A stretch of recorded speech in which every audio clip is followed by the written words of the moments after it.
ગુજરાતની અંદર અસામાજિક તત્વો ઉપર દાદાનું બુલડોઝર ફરી રહ્યું છે। રાજ્યના ડીજીપી વિકાસ સહાયે 100 કલાકનું અલ્ટિમેટમ આપ્યું હતું અને અલ્ટિમેટમ બાદ સમગ્ર ગુજરાતના જિલ્લા પોલીસ વડા અને રેન્જ આઈજી દ્વારા લિસ્ટના આધારે કામગીરી હાથ ધરવામાં આવી હતી। કેટલાક એવા અસામાજિક તત્વો હતા કે જેમની જામીન અરજી હતી એ રદ કરવા માટેની પણ અરજીઓ કોર્ટની અંદર કરવામાં આવી છે। તો બીજી તરફ કેટલાક અસામાજિક તત્વો હતા કે જેના ગેરકાયદેસર બાંધકામે સમગ્ર વિસ્તારની અંદર હોય એ પણ તોડી પાડવાની કામગીરી એ રાજ્યના ગૃહ વિભાગે હાથ ધરી હતી। અમદાવાદ હોય, સુરત હોય, વડોદરા હોય, એ જૂનાગઢ હોય, ગીર સોમનાથ હોય કે રાજકોટ હોય, તમામ જગ્યાઓ ઉપર અસામાજિક તત્વો ઉપર તવાવી બોલાવવામાં આવી રહી છે। તેવામાં હવે આ તવાઈ મામલે પદ્મિનીબા વાળા પણ મેદાને આવ્યા છે। અમદાવાદના વસ્ત્રાલ વિસ્તારની અંદર એક ઘટના એવી બની કે જેના કારણે ગૃહ વિભાગની આંખ કાન એ ખુલી ચૂક્યા અને સમગ્ર ગુજરાતની ઉપર અસામાજિક તત્વોએ તવાવી બોલાવી। તેવામાં પદ્મિનીબા વાળા હવે સામે આવીને એવું કહી રહ્યા છે કે કોઈ અસામાજિક તત્વ આ પ્રકારનું કૃત્ય કરે છે તો તેને સજા આપવી જોઈએ, પરંતુ તેના પરિવારને સજા કેમ? બીજી તરફ પદ્મિનીબા વાળાએ એવું પણ કહ્યું કે હવે કોઈ પણ જગ્યા ઉપર બુલડોઝર લઈને તોડવા માટે આવે છે તો મને ફોન કરજો। અને સાથે રાજકોટના અગ્નિકાંડની વાત કરતા કરતા તેમણે એ પણ કહ્યું કે ટીઆરપી ગેમ ઝોનનો અગ્નિકાંડ સર્જાયો, તેમાં સાગઠિયાની ગેરકાયદેસર કેટલી અપ્રમાણસર મિલકત પણ સામે આવી, તો ત્યાં કેમ બુલડોઝર ના ફર્યું? એ વાતનો સવાલ પદ્મિનીબા વાળાએ પણ પૂછ્યો।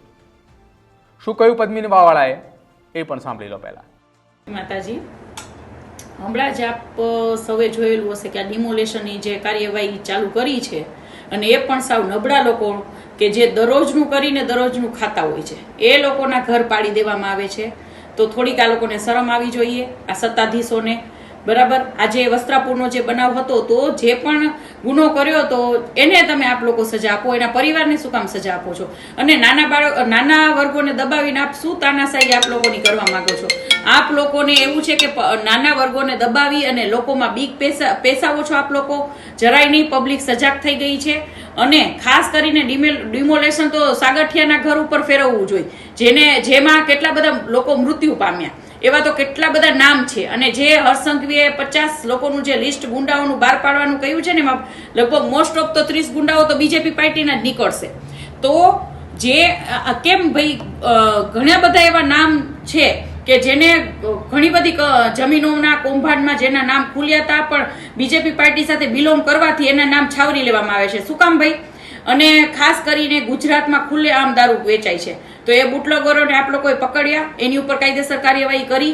રેપ કેસ આટલા થાય છે, સ્વામિનારાયણ ગુરુકુળમાં બાળકો સાથે દુષ્કર્મ થાય છે, એ લોકો સાથે કાયદેસર કાર્યવાહી કરી। એ લોકોના ઘર ઉપર ડિમોલેશન કરો નહીં, ત્યાંથી પૈસાનો વરસાદ થાય છે, એટલે આપ લોકો નહીં કરો। બરાબર, એટલે આ બધું બંધ કરો, નબળા લોકોને દબાવવાનું બંધ કરો બને ત્યાં સુધી। બરાબર, અને જ્યાં પણ ડિમોલેશનની કાર્યવાહી થાય એને મને એક કોલ કરજો। જય માતાજી।